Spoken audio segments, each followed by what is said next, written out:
Don Prudhomme was doing some record-setting of his own in funny car. Prudhomme's season to this point has been troubled. The performance of his car, less than spectacular. But the many-time funny car champion displayed some of his awesome power in a qualifying attempt that set a new national trail speed record. A mark of over 249 miles an hour put Prudhomme in the record books. Well, you've got a lot of track records. They don't mean that much anymore, but that speed tells you that you're on the right track for eliminations. Yeah, it tells you we got a little bit of power. We're happy with it. Okay. Prudhomme back on track again. While all this action has been taking place on the quarter-mile racetrack, Steve Evans has been examining the racetrack itself. I'm down here at the very far end of National Trail Raceway.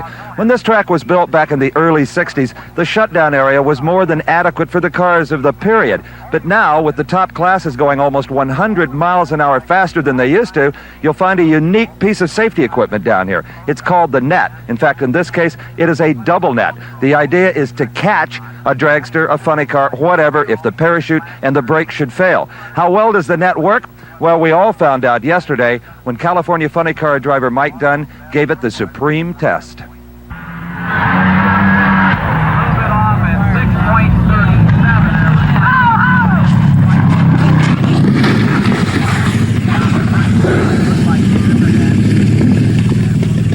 Mike Dunn and the ride of his life.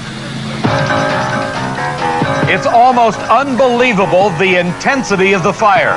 The parachutes vaporized. The right rear tire explodes, shattering the fiberglass body. From another angle, you can see that right rear slick explode, breaking the body in half. The car thunders into the net. First, the initial contact. Then thrown sideways into the second net. The car, ensnared in the nylon web of the catch nets, comes to a sudden stop.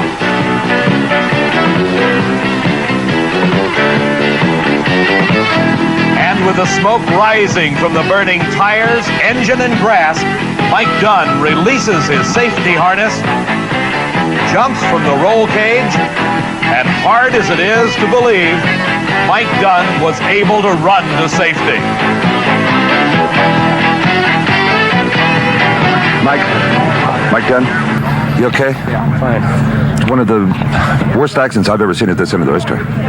Wasn't that bad. It looked it from here. I think when you see the tape, you'll believe me. The net definitely prevented what could have been an awful bad situation for you. Oh, yeah, definitely. Throttle hung wide open, and I reached for the fuel shot, and then blew up and backfired and everything else. So Everything went wrong that could go wrong, really. yeah. I was pulling as hard as I could to get that throttle back, and something got hung up somewhere. We'll let you get up to your crew. They're concerned as we are. Mike Dunn, one cool driver under intense pressure. At the Spring Nationals at National Trail Raceway near Columbus, Ohio, I'm Dave McClelland along with Steve Evans, and some of the most popular cars in all of championship drag racing are getting ready for the second round of competition. The funny cars, a fiberglass-bodied creation with tubular chassis, the engine and drivetrain combination, utilizing those 2,500 horsepower nitro-burning engines, just like in the top fuel dragsters. The big difference here, the engine sits in front of the driver, and as we saw earlier in Mike Dunn's case, can be a real problem if they catch on fire. The first pair of cars, Raymond Beadle, the low qualifier, against Al Segrini.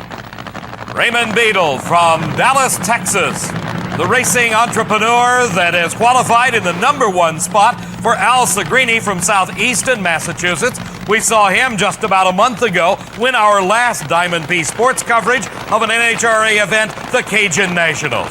But that's all forgotten at this moment, as in the second round of racing, Raymond Beadle in the near lane with the Blue Max squares off against Al Segrini. The burnout's completed.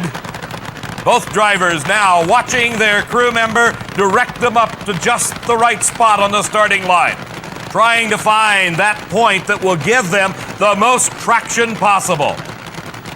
The tires, some 16 inches wide, will be clawing at the asphalt, trying to reach that combination of acceleration without losing traction. Both drivers staging their cars And it is up in smoke for Al Segrini. What a break for Raymond Beadle. He heads to the finish line, but something appears to go wrong with his car as it slows to only 180 miles an hour. But Al Segrini did not have the right combination. He takes the early turnoff as he only went a few feet under full acceleration. The tires instantly going up in smoke, indicating that dreaded loss of traction. And he watches his competition, Raymond Beadle, head down the track and take a very important win. And Raymond Beadle hurls the supercharger, the blower belt, towards the security man and begins to take off his helmet and his fire protective clothing. Raymond Beadle won the race, but had some blower belt problems. Well, Raymond, I was going to ask if you saw him go up in smoke and took it easy, but obviously the blower belt's gone. Yeah, this is about the third one of these Krager blower belts we broke. So, I mean, every time we put a new one on, it breaks. So, There's nothing inside the engine that's making this happen then? no, I guess we're going to find one of our old ones. Didn't mean to throw it at you. Don't arrest me. Did you see Segrini go up in smoke? No, I didn't. I never saw him. Never saw him. The car left real good.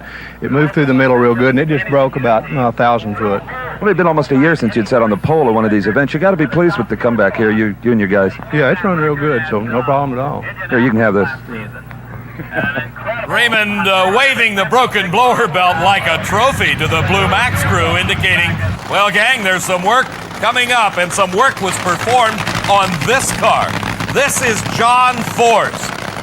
And it is not normal to see all the racer tape, as it's called, all over the front of his fiberglass-bodied funny car. John Force in round number 2 is racing Mark Oswald, the driver of the Candies and Hughes Pontiac Trans Am-bodied car. Oswald from Cincinnati, Ohio, driving for the Louisiana-based crew, while John Force hails from Fullerton, California. Force is another of those racers at the Spring Nationals that is very fortunate to be in the second round. Back in the first round, after he defeated Kenny Bernstein, John Force had his parachute look like a streamer. And once again, trying to stop the car, John Force takes dead aim on those catch nets at the end of the racetrack. Force guiding his car towards the center of the track and the center of the net, much slower than we saw Mike Dunn go into it. The net stretches, then responds and stops John Force. John Force won the battle here, but may have lost the war. John, a good job of hitting the net as you're supposed to, and you might be able to fix this car.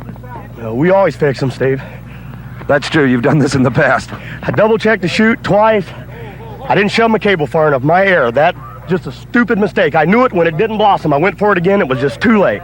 Well, John's okay. The car, a bit of damage, but as he said, we always fix them, Steve. And fix it he did, Steve, as back at the starting line in the second round, John Force is ready to do battle with Mark Oswald. There is a lot of tape holding that fiberglass body together, but the NHRA officials have looked it over, says it's okay. And here's John against Oswald. Mark Oswald out as John Force headed for the guardrail. It had been a little tougher to fix at that point, and he hit the guardrail. He did not, and Mark Oswald streaks to the win at a 6.18 second elapsed time. His speed a fine 241 miles an hour. A lot of work by John Force and the crew, but it went to no avail as he lost traction and lost the race. Our next pair of cars, the Orange Baron, is in the near lane. That is Gary Bergen. He is racing Tom Anderson. Anderson from Macedon, New York, driving for Alan Aronek and Jim Wimette. While Gary Bergen is one of the true touring professionals on the championship trail from Stanton, California, the Orange Baron. Bergen, a former national champion, enjoying a fine spring nationals thus far. Following the direction of his crewman up into his own tracks, left after his long, smoky burnout, as Tom Anderson does the same. A lot of concentration necessary to drive one of these cars. Just imagine in the distance of a few short city blocks, you are accelerating to over 240 miles an hour in less than 6 seconds. Anderson up in smoke. Gary Bergen, he also had to lift for a second, and it's a close race, and Gary Bergen pulls it out at the finish. A 6.26 second elapsed time. His speed, 233 miles an hour. But as we watch again, watch Tom Anderson in the far lane lose traction. Right there, the car up in smoke. Gary Bergen pulls up alongside, and that's where he stays all the way down that quarter-mile racing surface to the finish line, and by a wheel length, Gary Bergen defeats Tom Anderson. You can see how close the times were as Bergen wins the race. I got a feeling Gary Bergen didn't know he won that race, too. No, it was close. I looked over right at the finish line. He was right there. 6:26 to a 6:29. Wow, that was close. So Anderson has been involved in the two closest races of the day, but you got him this time. Yeah, but I lost to him at the other two national events this year. Well, Gary Bergen got his revenge. In the final two cars of this round, it'll be Dale Pulde against Rick Johnson. Pulde from Van Nuys, California, considered one of the toughest drivers around.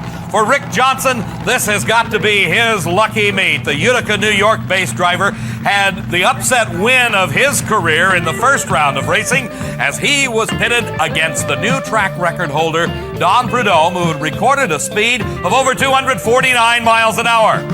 We watch Prudhomme go up in smoke. He drives away from the guardrail, and Johnson, streaking for the finish line, wins the race. Don, you do everything right for 3 days. In round one, it just doesn't work. Yeah, that's what's disgusting about this damn thing. I don't know. It's really 2 races in a row that you've almost hit the rail in round one like that. Yeah, I don't know. You know, just what can I say? Just hasn't been a good year.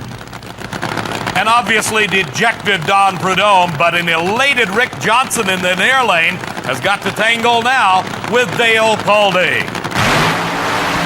Pulde leaves first, but loses traction. The car up in smoke. Johnson clean to the finish line to a 6:19 at 234 miles an hour. The car coming to a stop as we watch again the tire smoke showing for Dale Pulde, indicating that loss of traction that allows the competition to move ahead and hold the lead all the way to the finish line. The young guy that's been around a lot of years, but I think this is the first time we've got a chance to talk to him as a winner down here at the end of the racetrack. Rick Johnson doing a fine job. You got the snake, and now you're into the semis. Thanks, Steve. Yeah, Ronnie's doing a real good job tuning the car today, and it's shaking bad out there, and it's loose, and we're shifting early and just trying to get her through there the best way we can. Rick Johnson and his crew chief, Ronnie Swearingen, getting the car ready to run against Mark Oswald in the semifinals. Raymond Beadle against Gary Bergen. Not an eye is taken off that starting line, though, as the funny cars get set. There are 4 cars remaining. It will be Raymond Beadle, the #1 qualifier in the Blue Max, racing Gary Bergen in our first pair of cars in their semifinal round. And we have quite a race at hand as Gary Bergen goes against Raymond Beadle. Beadle in the Blue Max in the far lane. Gary Bergen in the near lane, the Orange Baron out of Orange County, California, trying to take the measure of Raymond Beadle. Beadle the last to stage, and the first off the starting line as Beadle pulls ahead and crosses the finish line first with a 6.10, a 6:10. His elapsed time, the amount of time to travel that quarter of a mile from a standing start. So Raymond Beadle has moved into the finals of the Spring Nationals. He has been there before. Gary Bergen, his chance has got to come another year. The last pair of cars in the semifinals, Mark Oswald in the near lane, driving for Candies and Hughes. Will be running Rick Johnson from Utica, New York. Oswald, a former Top Fuel campaigner, moved into the brand new funny car this season for Candies and Hughes. Rick Johnson, one of the finer funny car drivers, and he has had an incredible string of victories at this event. Some say it's been a lot of luck, but Rick Johnson says he doesn't care how the win comes. He's in the semifinals. The winner of this race will match up against Raymond Beadle in a great start as Oswald loses control and the parachute comes out on Rick Johnson's car. Oswald across the finish line with a 6:41 elapsed time, but the time is immaterial. He got there first. As we look back, you can see the Candies and Hughes car in the near lane losing traction. Oswald moving towards the center line, and there comes the parachute. Rick Johnson's car vibrating severely, and the parachute coming out. The ignition coil apparently having shook off of the Candies and Hughes car, but it still had enough electricity to power it to the finish line ahead of Rick Johnson. Mark Oswald trying to get his helmet off. He knew he was in a car race that time, I guarantee you. Had it not been for Rick Johnson's parachute coming out, we might not be talking here. Would have been in serious trouble. He's out there a good ways. It was smoking the tires pretty hard. Looked like you drove it right out the back door, a good deal past the finish line, just to make good and sure you won. Yeah, I knew I got around him, but it wasn't by much. Did you see his chute come out? Try. Yeah, I didn't see his chute came out. I seen him slow down. I figured I'd get around him. You sure did. It took the car right off. The storybook finish for Rick Johnson comes to an end as we're set for the professional finals at the Spring Nationals. A pair of close friends meeting in this final of Funny Car. Raymond Beadle driving the Blue Max in the near lane. Mark Oswald driving for Beadle's close friend Paul Candies, and Leonard Hughes in the far lane. Beadle, the racing entrepreneur, is into 3 forms of motorsport this season.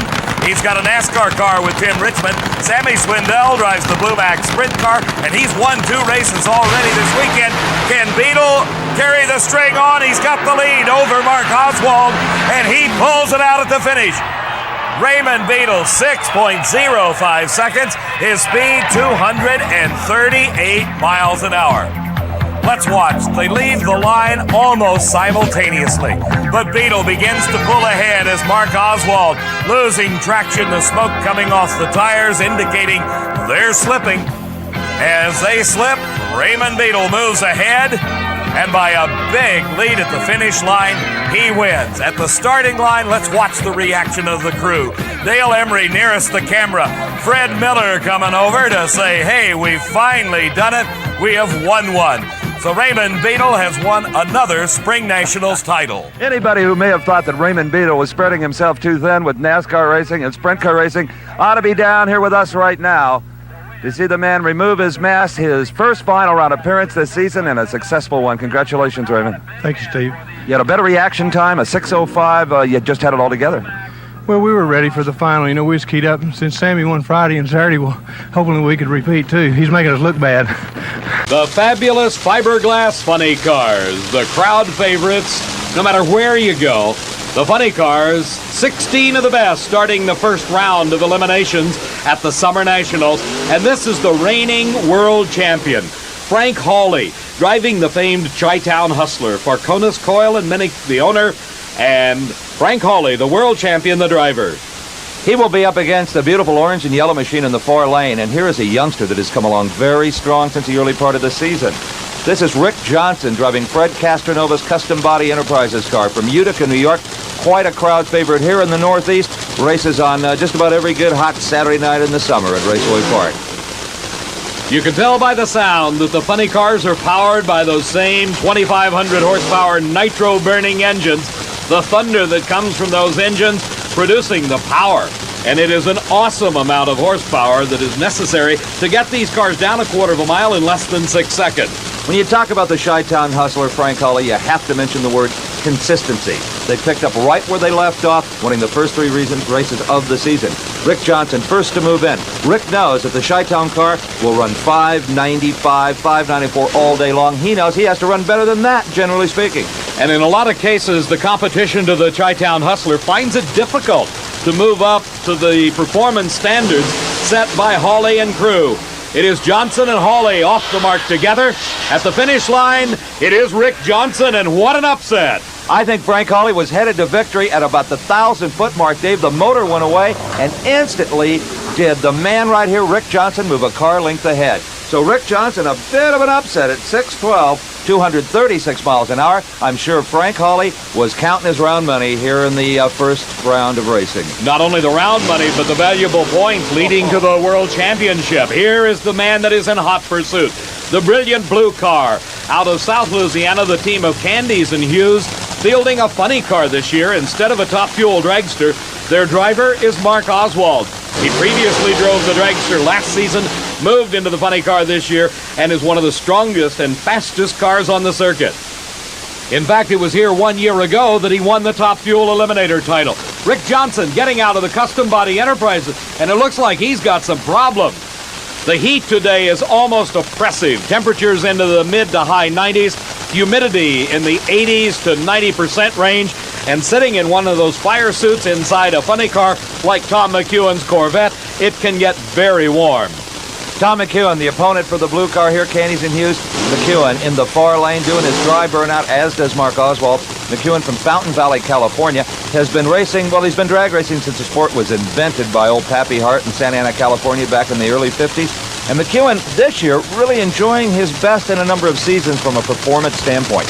Has consistently been in the 590s and told me this morning, think upset, I feel good. Well, he better feel awful good at this point as Mark Oswald drifts out towards the edge, but look at the horsepower.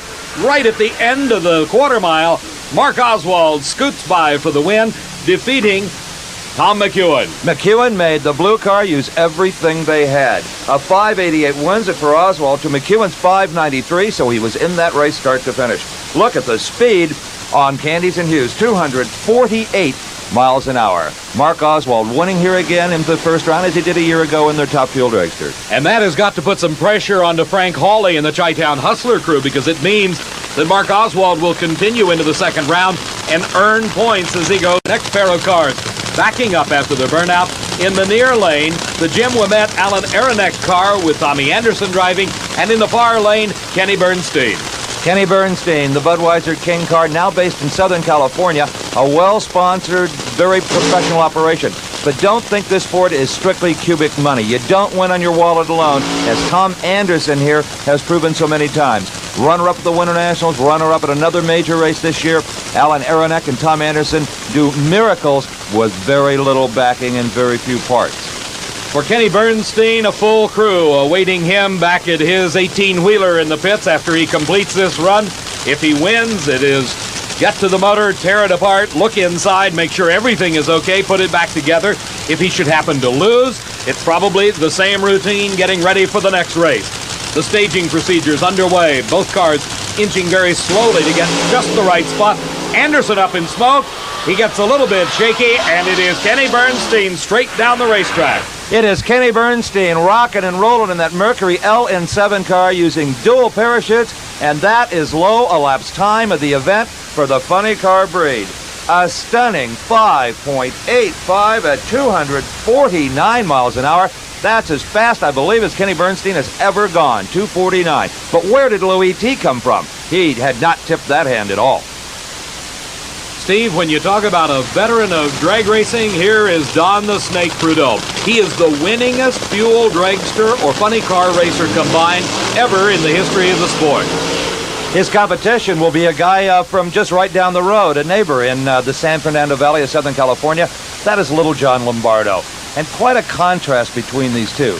You have the intense, dedicated Snake, four-time world champion.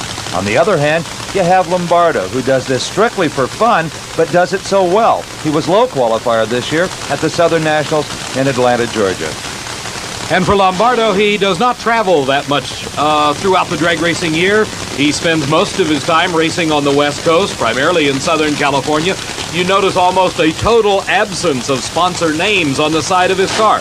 He would prefer to go racing in his own style, at his own pace, and when he wants to do it. Neil Motorwood's a Little John. If you got sponsors, you got to talk to him, be nice to him. He doesn't care, but he cares about beating the Snake. This is an old rivalry. And he's on fire, going off the edge of the track. Lombardo pulls back onto the racing surface and brings the car to a safe halt.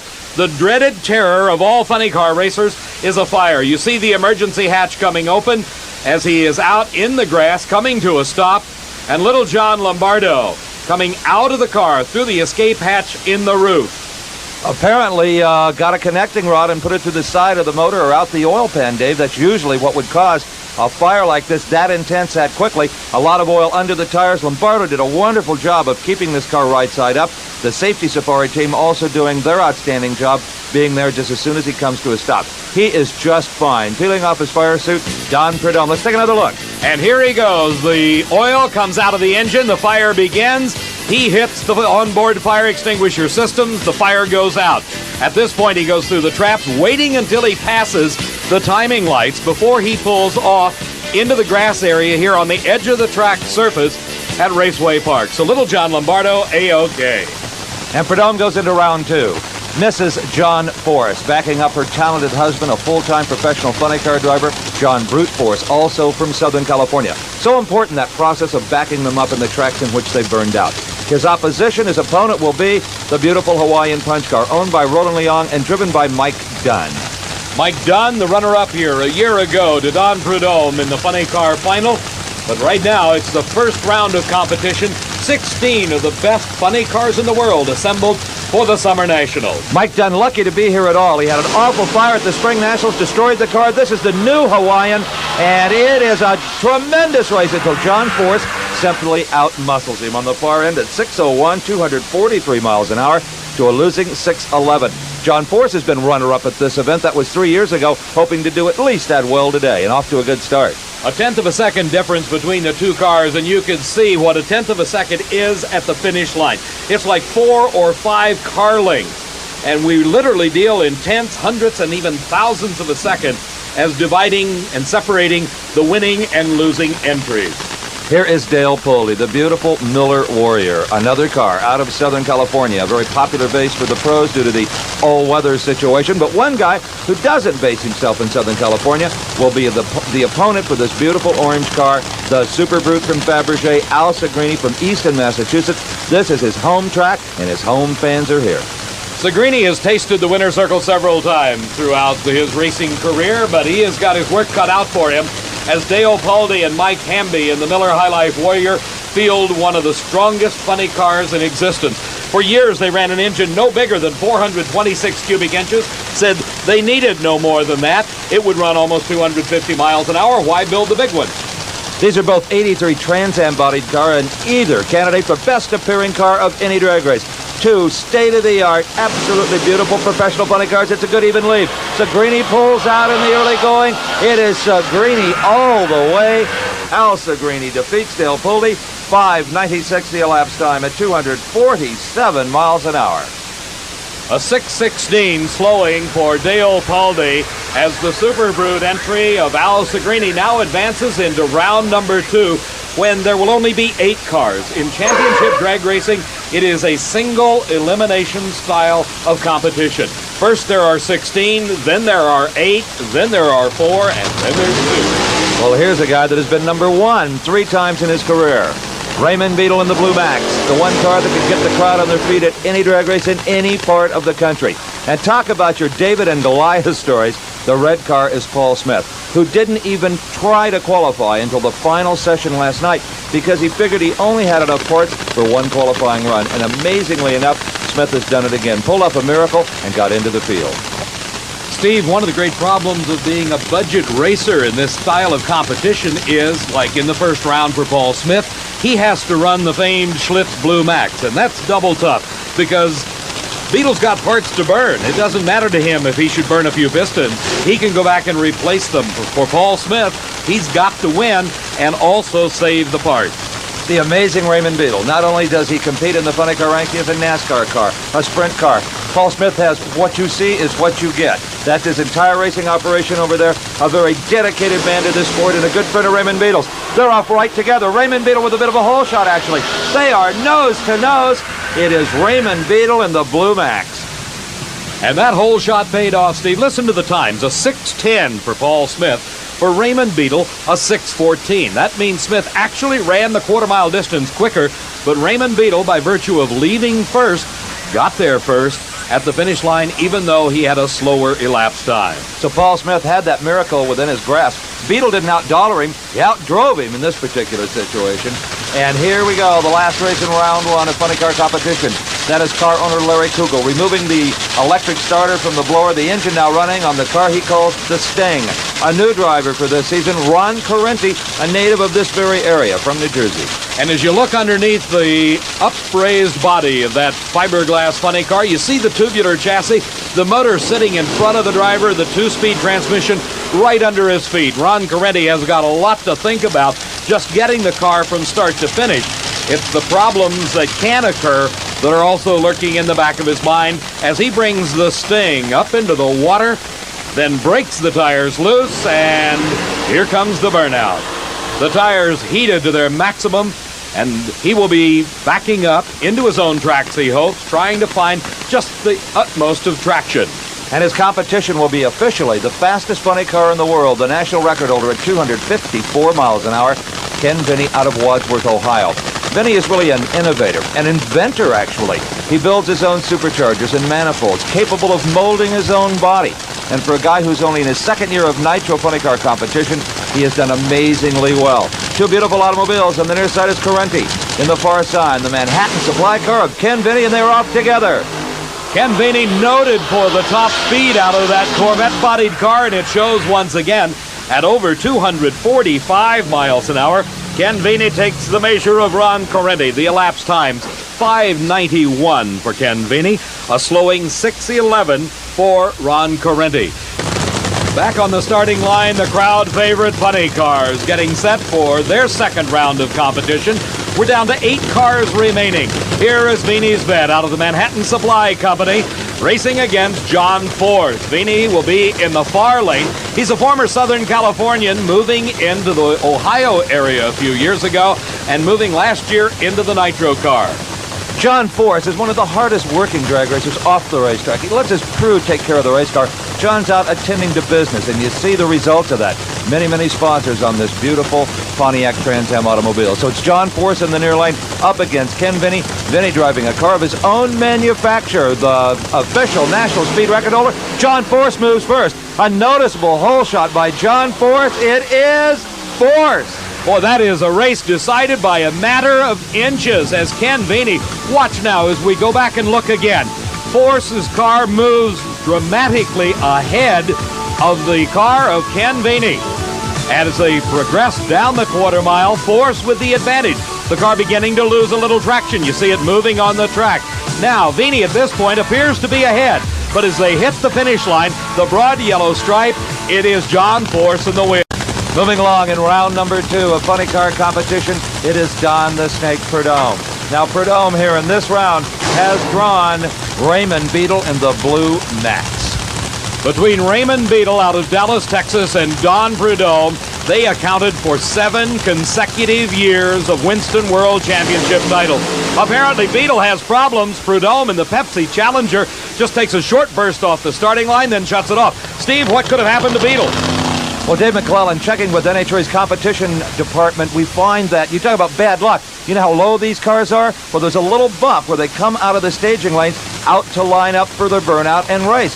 Apparently that bump was just high enough and the Blue Max was just low enough to punch a hole in the oil pan. Oil ran all over the pavement. There was no time. Prudhomme was already started to do anything about it. Here's your low qualifier, Mark Oswald, the Candies and Hughes car. Mark Oswald out of Ohio, moving down to the home base of Houma, Louisiana, and taking over the driving chores of the Candies and Hughes car. From the East Coast, from Easton, Massachusetts, is the Super Brute entry of Al Segrini.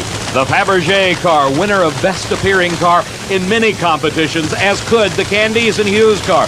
Both state-of-the-art examples of what a good-looking funny car should resemble. Mark Oswald won his first major funny car title 2 weeks ago in Canada. Al Segrini won earlier this year at the Cajun Nationals in Baton Rouge, Louisiana. They are set and ready. Segrini appeared to move first, but look at the muscle in the blue car. Muscle is what he has at the end of the racetrack as the Candies and Hughes car with Mark Oswald records a 5:92 elapsed time, a speed of 249 miles an hour, plus just a heartbeat away from 250 miles an hour. The Bud King, the body coming down on the Mercury LN7 of Kenny Bernstein. Hailing from Dallas, Texas, he started a chain of restaurants, sold them, and got into the professional race business and done very well. And he is up against Rick Johnson, who started his drag racing career at the age of 18 as a mechanic back in those funny car racing days of Gene Snow. A very capable young driver who appeared to maybe have the Spring Nationals won this year when his parachute just fell out at half track. Now, Kenny Bernstein, recall, in round number 1, set low elapsed time for the funny cars at this event at 5:85. So Johnson has got a handful in the Budweiser King in the far lane. They leave right together, no noticeable hole shot, and they stay together at half track. It is Rick Johnson. Rick Johnson pulling ahead and winning it by a car length. And Kenny Bernstein was unable to duplicate his 5:85. Rick Johnson moves into the semifinals where he will face Mark Oswald. Steve had a chance to talk with Don earlier about the Christmas tree. He said that if you see the green light, you're late. You heard right. Yeah, that's exactly right. When they say, you're not supposed to leave till the green's on, but if you do see it, you're absolutely right. You're late. The car needs to be accelerating by the time you see amber, because by the time it turns green, you're in motion where you hit the lights at the exact right time. Nobody knows better than Don Prudhomme, but John Force will be trying to pull off the upset here. Prudhomme, the veteran, with more nitro-burning wins to his credit than any other driver in history. And I can tell you that John Force literally idolizes this man. We'll hope someday to possibly have even a fraction of the number of wins that Don does. John Force has been cutting very, very good lights throughout this season, has been first off the mark many, many times. The snake in the near lane, John Force in the far lane. A battle of the soft drink brands here in the semifinals at the Summer Nationals. Force finally stages. Now Prudhomme is in. They are set. I can't tell who left first. They were right together. John Force, however, is running away from his idol on this one. It is John Force winning it at a 6:02, 247 miles an hour. Steve, the start looked very good for both cars. It looked like they left the line almost simultaneously. And again, we're dealing in hundredths of a second. See if you can pick it out here in the replay. It was John Force moving just a fraction of a second earlier. But where he made up the distance was in the first several hundred feet at a car length lead at this point. And John Force carried it through for the win as our final pair of cars in the semifinal round, Mark Oswald against Rick Johnson. Rick Johnson, the custom body car from Utica, New York, as we mentioned earlier, very popular with the fans here. They see it on many, many Saturday nights during the summer racing season. The number one qualifier, Mark Oswald, the blue Candies and Hughes car from South Louisiana. Mark Oswald, who was in the winner's circle here a year ago, driving Paul Candy's top fuel dragster. A green light start for both cars, and it's Mark Oswald pulling ahead. Something wrong with Rick Johnson's car, and Oswald goes through at a 595 at over 243 miles an hour, while Rick Johnson has pulled off the track into the grass, and he had some problems. He wanted to get off the track just in case it might be leaking oil, and Johnson comes out through the escape hatch. Backing up after their burnouts, the funny car finals. Mark Oswald in the near lane in the Candies and Hughes car. John Force in the Mountain Dew Jolly Rancher Derviner Schnitzel Special is in the far lane. So looking to be in the winner's circle 2 consecutive years, but in different categories, is Mark Oswald. John Force made a final round here about 4 years ago, only to lose to Don Prudhomme. What a turnaround for John Force. Since hiring Larry Frazier, his crew chief, there at the front of the car, Force has been running better than ever. It has all come down to this. About $25,000 on the line and valuable Winston World Championship points, the funny car final. For Mark Oswald and the Candies and Hughes car, noted for its top-end charge, for coming from behind if necessary, and just eating up the asphalt in the last half of the quarter mile. John Force and Mark Oswald move together. It appears to be Force ahead at the point in the mid-track, and it is Mark Oswald winning it at over 251 miles an hour. So for a parting shot, it is Oswald at 592, and you were so right, Dave. The big top-end charge made all the difference. Here we watch in replay as both cars locked in a head-to-head struggle as they leave the starting line. At this point, it's anybody's race. At this point, Mark Oswald making his charge and taking the win as Mark Oswald, for the second year in a row, is in the winner's circle at the Summer Nationals in Englishtown, New Jersey. Mark Oswald already receiving congratulations as the Summer Nationals Funny Car Champion. His second consecutive national event title in only his first year as a funny car driver. You'll remember he won here a year ago at the Summer Nationals in another category. No stranger to the winner's circle here is Mark Oswald. Mark going over to congratulate John Force on a beautiful final round. Very, very close racing. But for Force, his first national event still remains just slightly beyond his grasp. The 29th annual U.S. Nationals Drag Racing Championships at spacious Indianapolis Raceway Park. And on the track, the crowd-pleasing fiberglass-bodied funny cars. In the far lane, the team of Candies and Hughes with Mark Oswald, their driver. And in the near lane is Kenny Bernstein. From Dallas, Texas comes Kenny Bernstein. He's been having some real problems as of late. But Mark Oswald is driving for one of the best teams in the business. The Louisiana-based Candies and Hughes has got a great ride. The brilliant blue funny car, a replica of a Pontiac Trans Am with a nitro-burning 2,500 horsepower engine, while in the Bernstein camp, again, one of those nitro-burning engines, but a Mercury LN7 fiberglass body. Bernstein has been on quite a tear lately. He has had a very up and down season, but if you ever hear of anybody breaking out of a slump, Bernstein has done it. He won the recent North Star Nationals, then won the completion of the Big Bud Shootout, which paid him $50,000 cash. And now here he is in round number 2 against Mark Oswald at the U.S. Nationals, striving for another championship.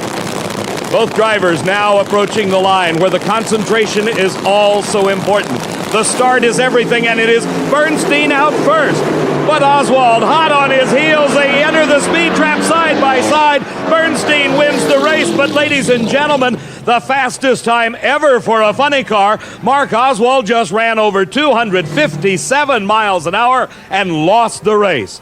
The start, as I said, is everything. Watch very closely. You can see Bernstein leave just ahead of Mark Oswald. He did not get a red light. It was a good start. Both cars, the tires grasping at the pavement, trying to get the traction to put them into the finish line area first. Now watch this as they approach the first light of the speed trap. They are side by side. Then Bernstein just pulls it out. A couple of feet difference at the finish line. Kenny Bernstein wins it. Kenny Bernstein's crew is going to be very, very proud of him when they get down here, because even though he ran about 0.05 of a second slower, he beats Mark Oswald. Beautiful driving, Kenny. Oh, thank you. I really thought I red lighted. In fact, I did one of those on the throttle where you go, I mean, I just really almost screwed up, and it shook and everything, and I'm lucky. You know, this morning I was calling you the world's fastest funny car driver. I have to go call Mark Oswald that now. He just ran 257 trying to catch you. Did he really? Well, congratulations to Paul and Mark and my friends, because anybody runs 257, that's super. The next pair of cars started at the starting line and into the water, designed to allow the tires to start spinning. Then that smoke you see coming off the tires actually burning the rubber across the starting line. The body goes down over the 2,500 horsepower plus and tubular chassis of Billy Meyer, the defending champion. He's driving a Pontiac Trans Am bodied replica in this funny car category.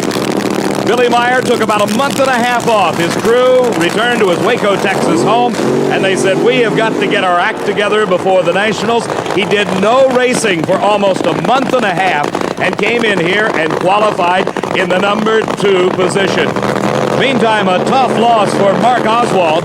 Let's see if we can find out what happened. Anything happen on the starting line to maybe cause you to lose your concentration a little bit? Anything go wrong? I kind of looked down, and when I looked back up, he was staged already, and I just kind of lost my concentration, you know. And he got a good light, so that was that. Look down at what? I just looked down at the oil pressure or something. I don't even know what I looked at. I just lost my concentration for a second. When I looked up, both his lights were on, and it surprised me, you know, and just got lost. For your first season in a funny car, you've done awful well, and our congratulations on a terrific year for you guys. Thank you, Steve. Mark Oswald, the world's fastest funny car racer at over 257 miles an hour.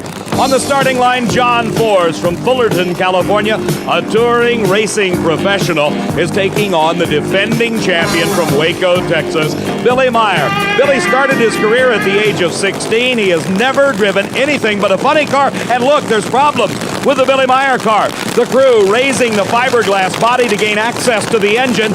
Billy is sitting behind the engine. It's still running, and we don't see anything coming out of it. But there's obviously something wrong.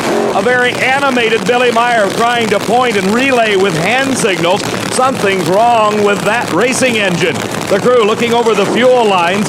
The supercharger, of course, sitting on top of the engine. John Force patiently talking to his crew, or at least nodding. The body's going back down.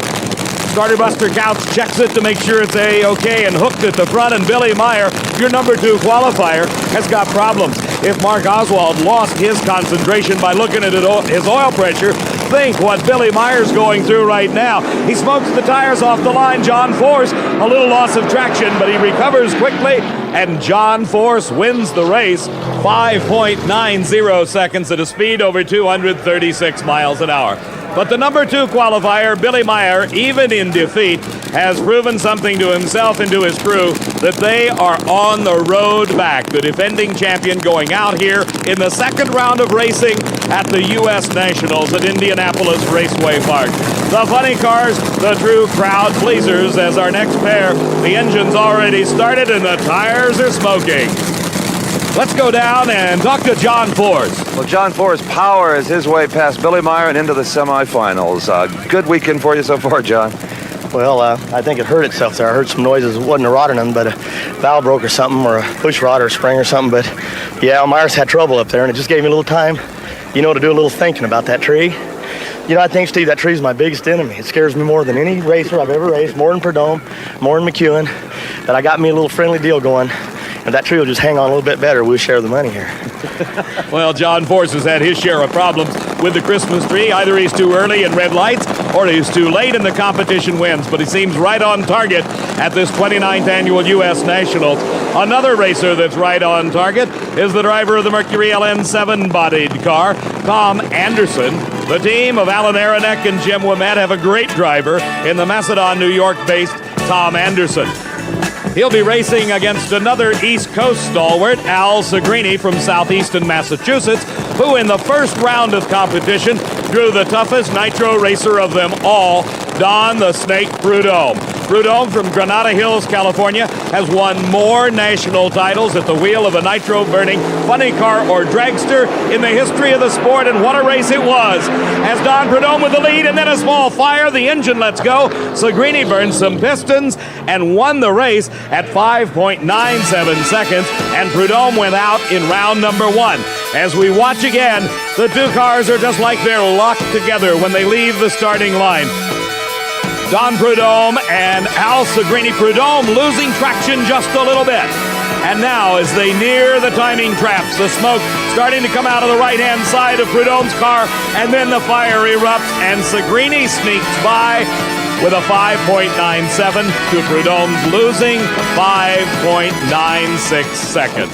So Segrini, with that win, advances to the second round. He is in the far lane of the racetrack. He is against Tom Anderson, who is approaching the starting line in the near lane. You may remember Tom Anderson from Diamond V Sports coverage of the recent Gator Nationals, when he exploded an engine into a ball of fire, but yet repaired the car and came back and made it to the semifinals of the Gator Nationals. But that's all behind him now. On the starting line, his opponent is Al Segrini, one of the toughest in the business. Segrini goes up in smoke. Tom Anderson streaks for the finish line, and Segrini is out of the race, losing the traction, giving the win to Tom Anderson at 6.09 seconds. His speed over 241 miles an hour, and if you're going to fall off the pace a little bit, the time to do it is when your competition goes up in smoke. The next pair of cars include the reigning world champion, Frank Hawley, driving the famed Chi-Town Hustler against the feared Blue Max of Raymond Beadle. Beadle used the last qualifying attempt available to him just to make this program. There have been some who say that his expansion into a NASCAR team and into a sprint car team has hurt his drag racing efforts, but his qualifying time reflects that the Blue Max is back and with a vengeance. When you couple his recent win at the NHRA Spring Nationals and his qualifying effort here, Raymond Beadle's drag racing effort is coming right up to par with the entire Blue Max operation. Frank Hawley, the Canadian driver, won the first 3 national events in a row this season, and he has a leg up and is leading the points chase this year for that world champion title. Raymond Beadle is familiar with the World Championship. He won it 3 years in a row. At the U.S. Nationals, the Blue Max in the near lane, the Chi-Town Hustler in the far lane, absolutely the best race cars and drivers assembled here for the 29th annual running of the world's largest drag race. A great start for Hawley, and Beadle is right with him. As they go down the track, it is just a matter of a car length, and Raymond Beadle and the Blue Max wins it with a 5.91 second, somewhat slower than his earlier 580s, but good enough to put him into the semifinals against Kenny Bernstein. Tom Anderson races John Force at the U.S. Nationals. On the starting line, the crew's waiting the word to start the engines in the Funny Car semifinals. Kenny Bernstein, against his Dallas, Texas good friend, Raymond Beadle. The body being lowered down on Kenny's funny car, the Mercury body, while Raymond Beadle going through the same procedure. This is the semifinals of funny car. Raymond Beadle from Dallas, Texas. His good friend, Kenny Bernstein, in the far lane, also from Dallas, Texas. This is what they call Texas Thunder. The 2,500 horsepower nitro-burning engines. The staging lights are lit, and both drivers are ready for the green light. A good start. It's anybody's race at this point. And at the finish line by a half a car length, Kenny Bernstein moves into the finals for the second straight national event in a row. A 5.90 and an outstanding speed over 254 miles an hour. The next car's already started. John Force from Torrance, California is rolling into the water.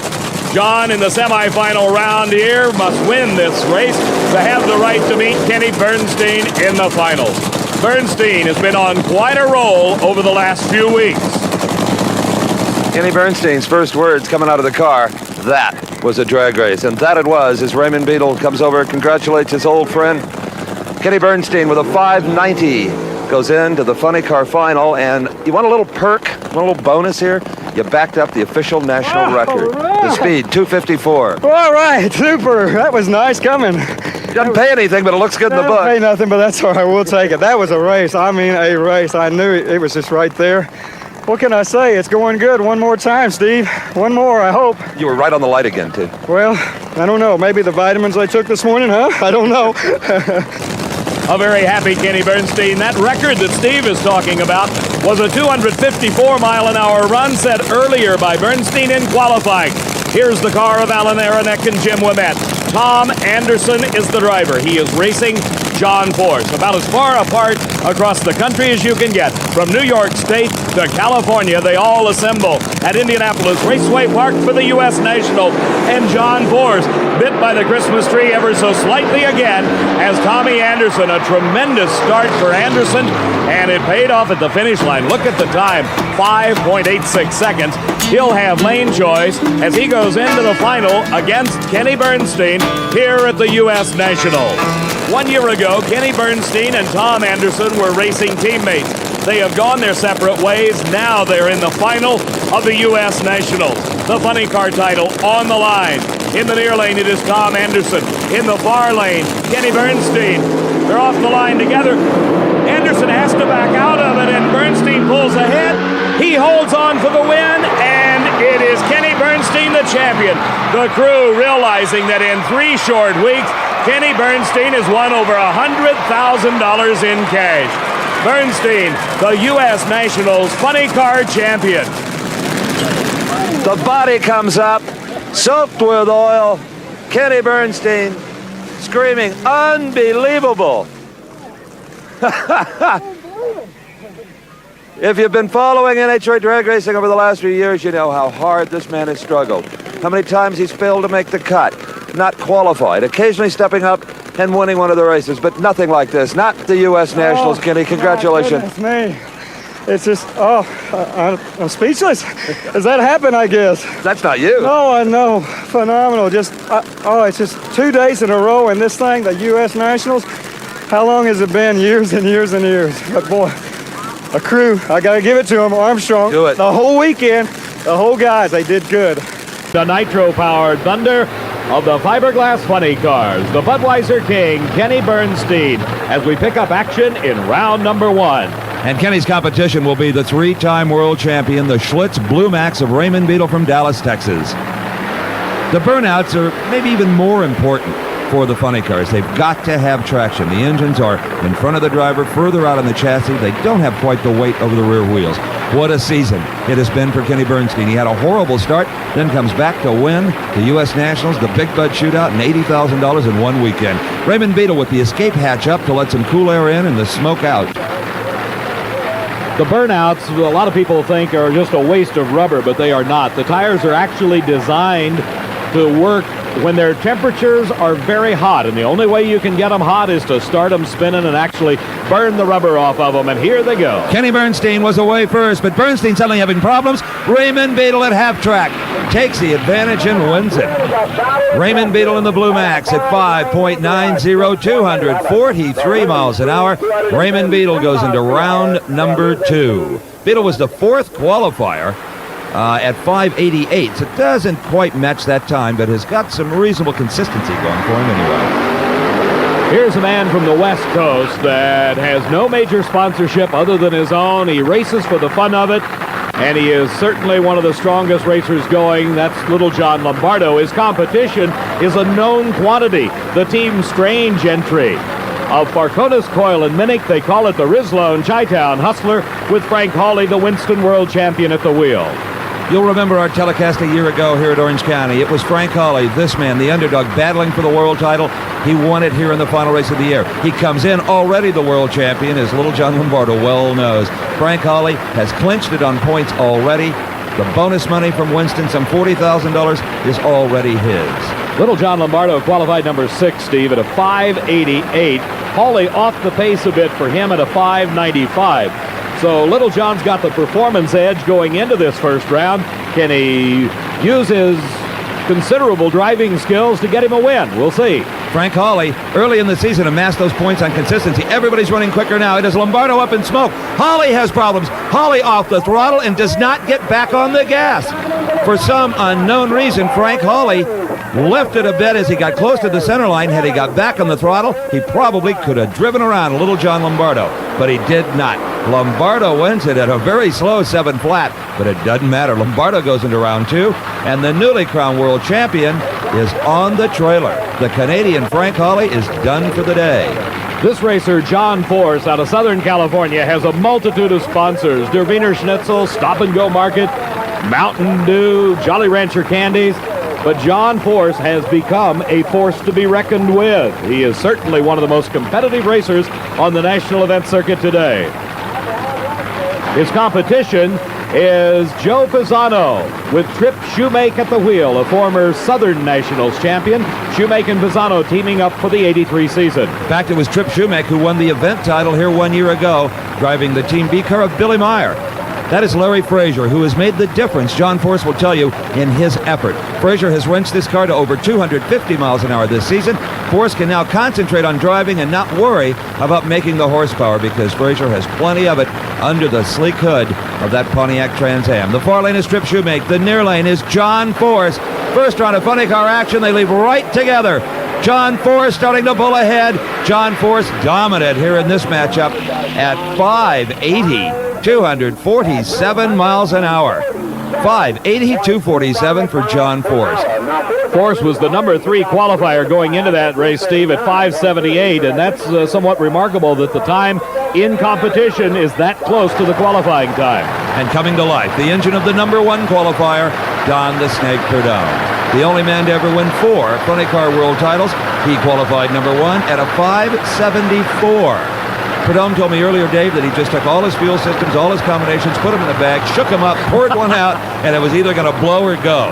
It went. It went good at a 574.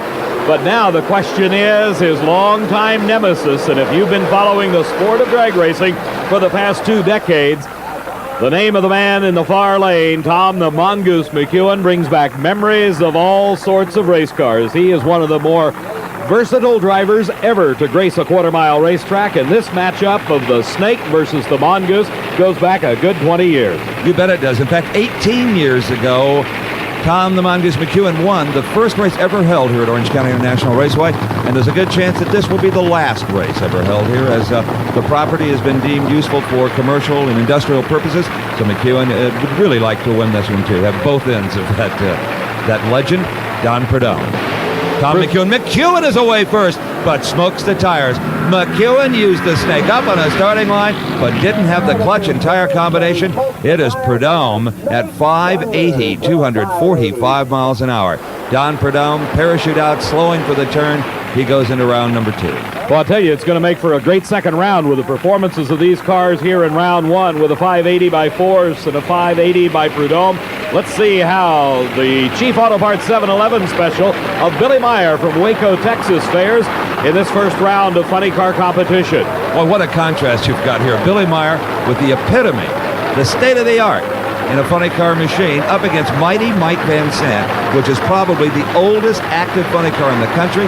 And Van Sant really didn't qualify. He was the first alternate, but got in when another car had some problems. And that was the Mike Dunn car, who qualified on the horrendous crash. And as you saw, Mike Van Sant made a move towards the center line. He had to lift, and that gave the win to Billy Meyer as he carried it through the quarter mile to a 5:96 elapsed time. Off the pace a bit, but he knew that he had the win, so he backed down to 229 miles an hour. What a tribute, though, for Mighty Mike.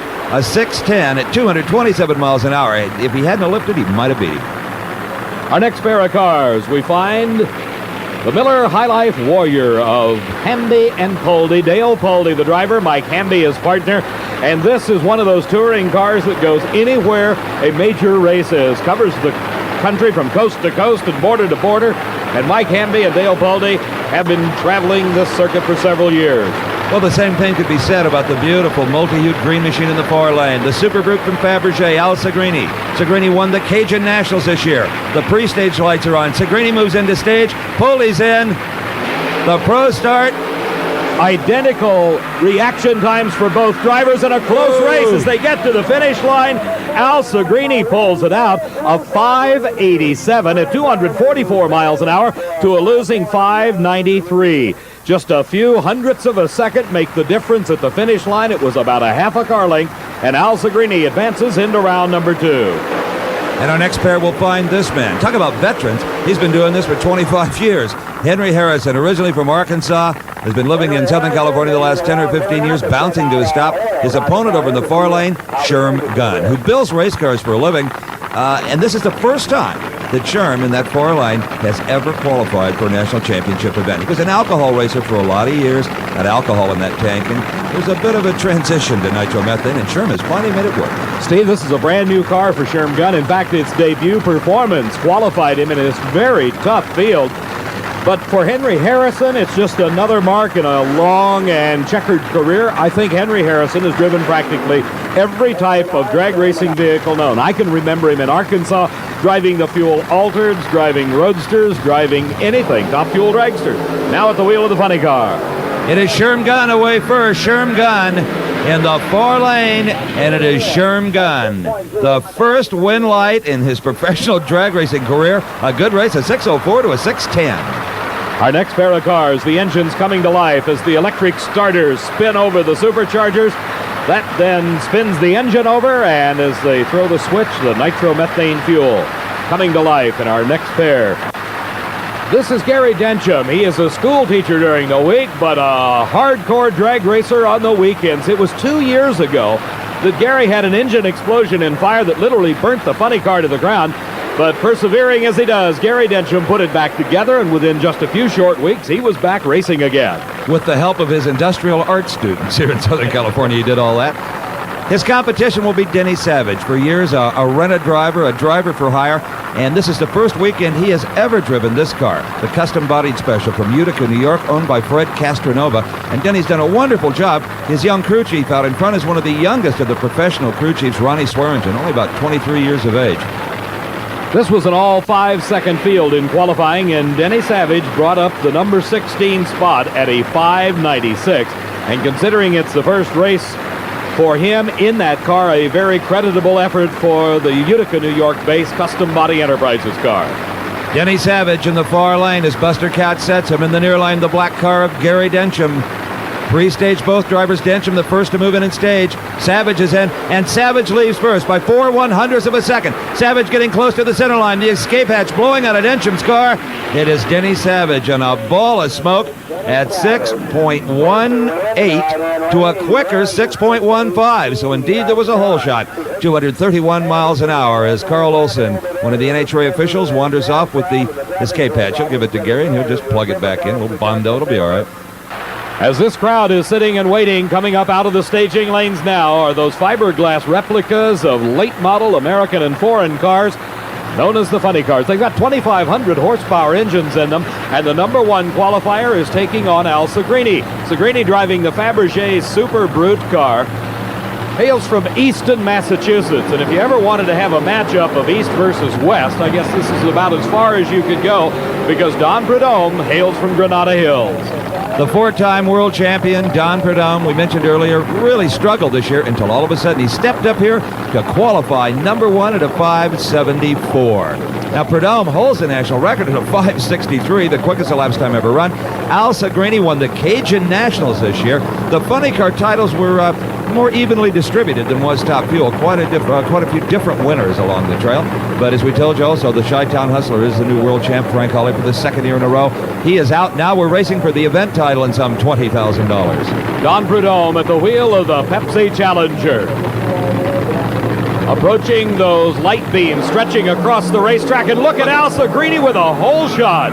Al Segrini, and suddenly Al Segrini has problems. The motor lets go, and Don Prudhomme, who was about to throw in the towel, I would imagine, comes up with the win at a 5:89, 240 miles an hour. Look at the hole shot for Segrini. Boy, Segrini had this race sewed up. He was at least a car length ahead or more at the middle of the track.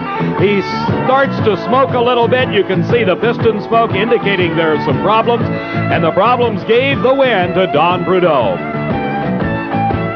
Don Prudhomme and Al Segrini discussing reaction times.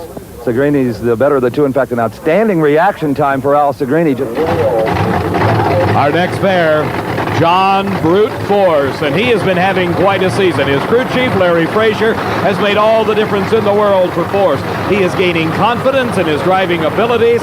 He has made it to the final round several times this season, has yet to win an NHRA national event. But John Force sitting patiently as the crew completes the work on that 2,500 horsepower nitro-burning engine. The fiberglass body comes down. His competition, Sherm Gunn, already doing his burnout. And John Force rolls through the water, and next you'll see the tires smoking. John Force has consistently had the best reactions, Dave, all season long of any of the funny car drivers.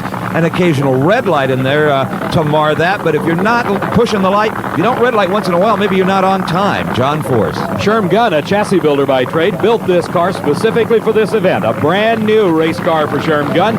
He qualified well and won his first round race, which probably marked his first ever win in national event competition. The burnouts are over, the engine's running up the par, and now it falls on the drivers. John Force told me recently, Dave, that he's figured out who his enemy is. It's not the other car, it's not the racetrack, it's the Christmas tree. That is the enemy, Force says. John Force concentrating on that Christmas tree. For Sherm Gunn, he's doing exactly the same thing in the far lane of the track. And John Force with the hole shot. And he pulls ahead to defeat Sherm Gunn by a little over a car length, a 5:98 to a 6:04. And John Force, as we watch it replay, takes home the win. John Force was 0.03 of a second quicker to react. Here he loses traction, and that's got to be a sinking feeling for the driver. They can feel that happen, and if it gets any worse, he is going to be beat by a guy like Sherm Gunn. But Force gets the smoke dried up, backpedaled the car nicely, has really matured as a race car driver. So John Force getting out of the car in the shutdown area and going back to the pits for another good hour to hour and a half's worth of work for about almost 6 seconds of time out on the racetrack. A very intense young man, takes the sport so seriously. Our next pair of cars, this is a man that also takes it very seriously, but he does it in his own style, in his own method.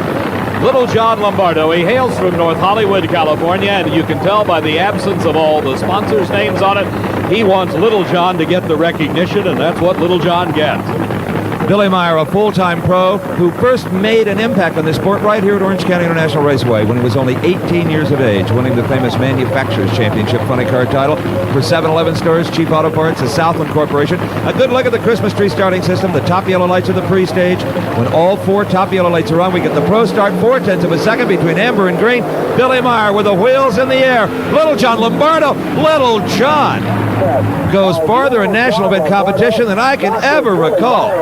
Steve, he ran 5.93 seconds to go into the semifinals, defeating a 5.99 by Billy Meyer in the 7-Eleven Chief Auto Bart Special. And for Little John, this is somewhat unusual. Our next pair already fired, doing the burnout. On the far side of the track is Denny Savage, and here comes the three-time Winston World Champion, the Schlitz Blue Max of Raymond Beadle. Well, a lot of people were a little worried about Raymond Beadle this year because he has branched out into other forms of motor racing. Sammy Swindell on the Worlds of Outlaw Sprint Car circuit, a NASCAR car. Denny Savage, who has been out of drag racing 2 years, only hired last weekend to drive this custom-bodied car, and to qualify here under those circumstances, quite a triumph for Denny Savage, a real veteran of this sport. Savage defeated Gary Densham in round number 1 to place him up against Raymond Beadle. Beadle qualified number 4 with an outstanding 581. And so the Schlitz Blue Max out of Dallas, Texas, is striving to move into the semifinals, but Denny Savage is not to be forgotten in this race. Oh, he certainly is not. Ron Swearingen, the young man, only 23 in the red shirt there, kind of listen to that motor to make sure it's got enough heat in it where respond to Savage's touch on the throttle. Raymond Beadle, the Spring Nationals champion this year, the Schlitz Blue Max.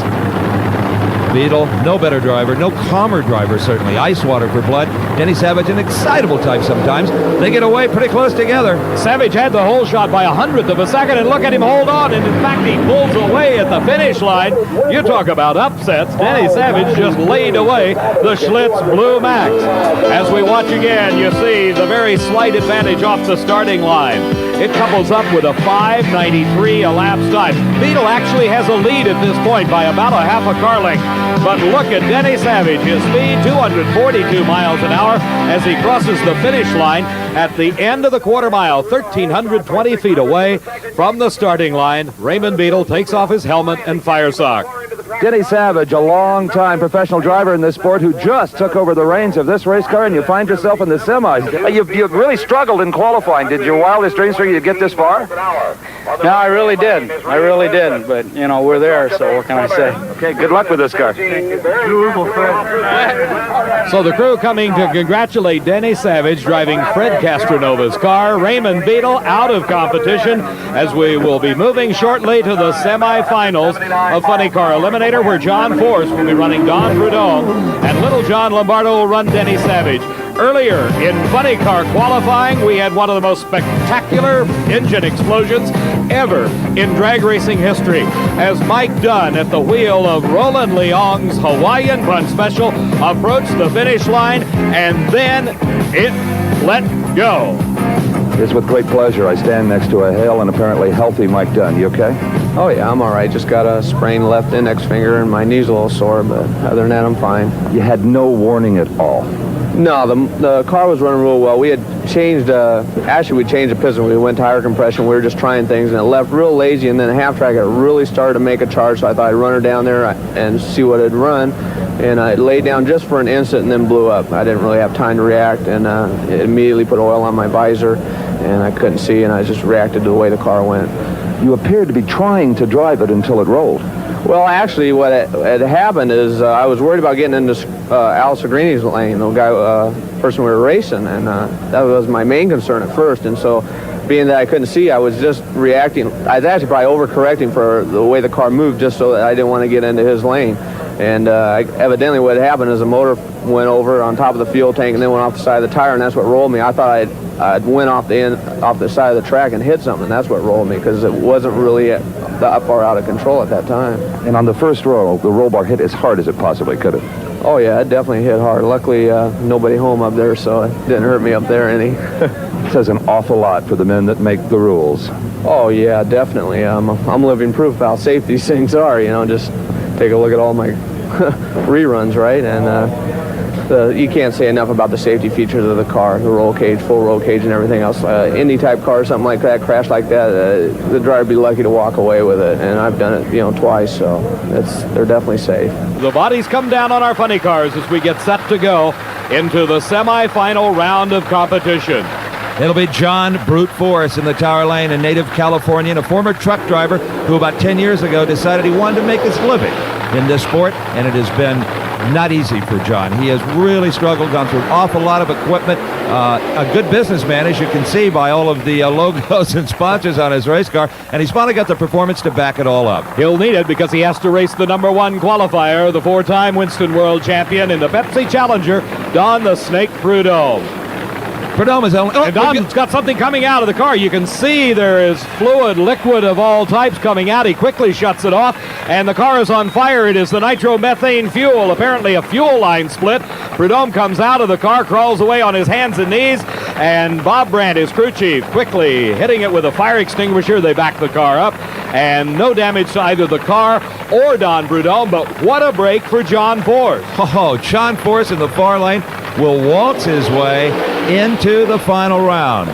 And Force smokes the tires. It's a good thing he had no opponent, David. He'd have been in real trouble. He'd have probably been defeated. He'd have been watching Don Prudhomme streaking away in that Pepsi Challenger, but instead Don Prudhomme being pushed back to the pits, the fuel line letting go, and a dejected driver is the man who watched the body come up, and he exited quickly as the fuel started pouring out, hitting the red-hot headers and bursting into flames as Prudhomme himself shuts the engine off and immediately exits the car. And the first to react here is his crew chief, Bob Brandt, who knows that there is always a fire extinguisher sitting right on that starting line. The emergency trucks, the way they are placed, it would have taken them another 20 or 30 seconds to get here, and by that time there might have been an inferno had Bob Brandt not reacted so quickly.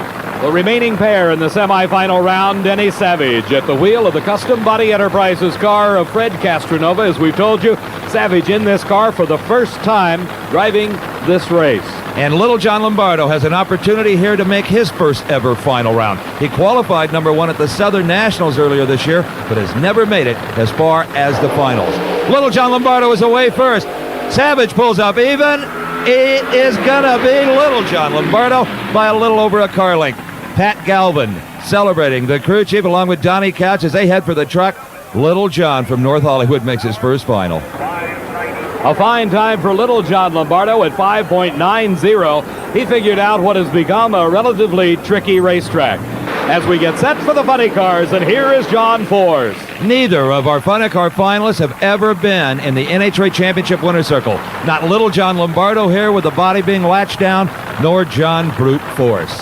Little John Lombardo has been racing in Southern California for nearly 2 decades. He is primarily a Southern California racer. He selects events out of the state to go to, but John Lombardo has his first shot ever at winning an NHRA national event. Now, John Force has been in 3 finals over his 10-year career, but is yet to get the win light in that final sprint.